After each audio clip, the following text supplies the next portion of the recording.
Hey there folks, Mr. Matthew Larson here, explaining the Byzantine Empire. Again, quick overview, simplification, diving right in. First off, we want to talk about Constantine the Great. Now, Constantine the Great, you also heard on the video about ancient Rome.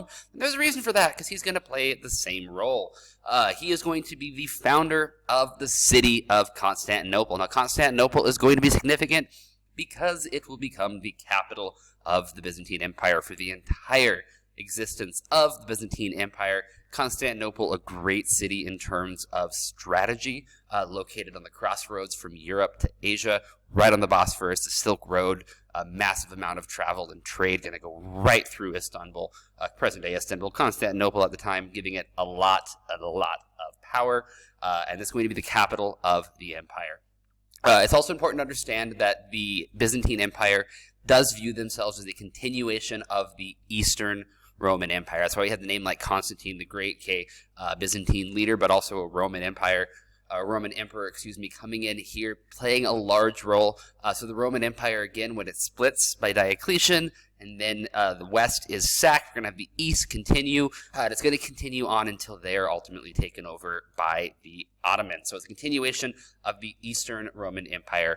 It's going to be important in terms of religion because it's going to bring in Christianity to this region, which is going to become the official religion a little bit later on of the Roman Empire, and then it's going to continue throughout the reign of the Byzantine Empire. In terms of government, the emperor has total authority because the emperor is believed to be chosen by God. So, as we've talked before, if you are a believer and you believe that your God picked this person to be in charge, you're going to do what they say because you don't want to offend your God. So it's going to be used by the emperors to really maintain control over their empire. It's also going to be used as justification.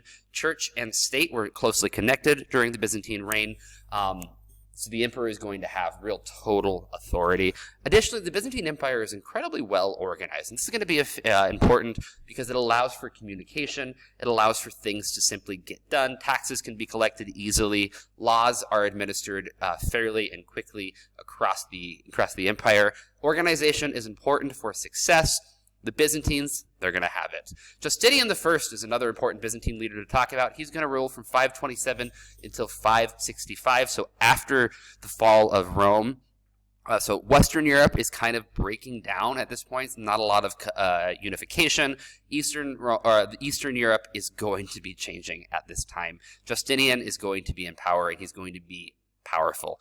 He is going to enact a thing called the Justinian Code. The Justinian Code was simply a set of laws that simplified and modernized Roman laws. So Roman laws that were in place, again, Byzantine Empire, just a continuation of the Roman Empire. The laws that are in place are old.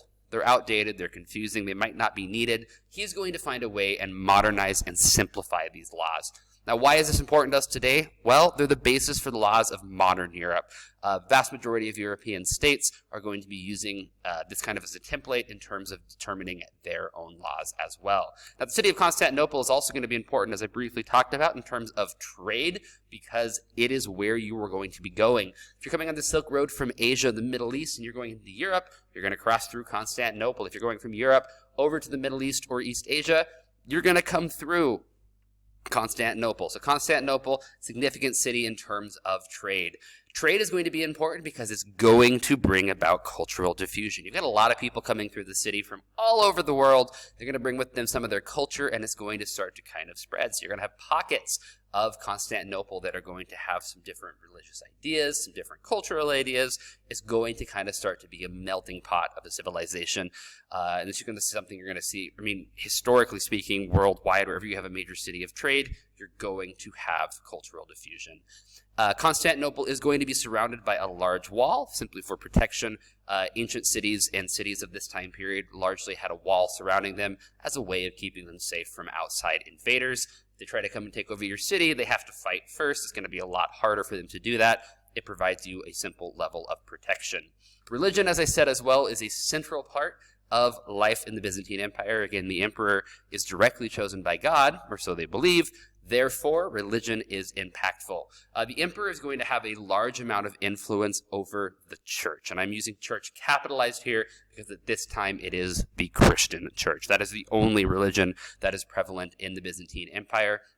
Patriarchs, so heads, leaders within the church, are going to work closely with the state. So there's really this kind of connection between the church and the state. So government and religion are closely tied in a way that you really don't see in current day Europe. In present day Europe, however, was very common at this time period around the world, particularly in Europe and particularly in the Byzantine Empire. There was going to be some conflict within the empire in terms of Islam. When we have Islam come around in the 700s, it's going to spread very quickly, as we know, particularly into Egypt and Syria. And this is going to lead to some conflict between the deeply Christian Byzantine Empire and those coming into the empire who are Islamic, or those having kind of this new ideas of a different religion starting to spread within the empire. Ultimately, Egypt and Syria, two parts of the Byzantine Empire, are going to be lost, largely due to the influence of Islam. People aren't wanting to be a part of this deeply Christian empire when they don't believe the religion anymore. They don't follow it, so it's kind of like why would I want to be a part of this? I'd rather have my own control, and that's ultimately what is going to happen.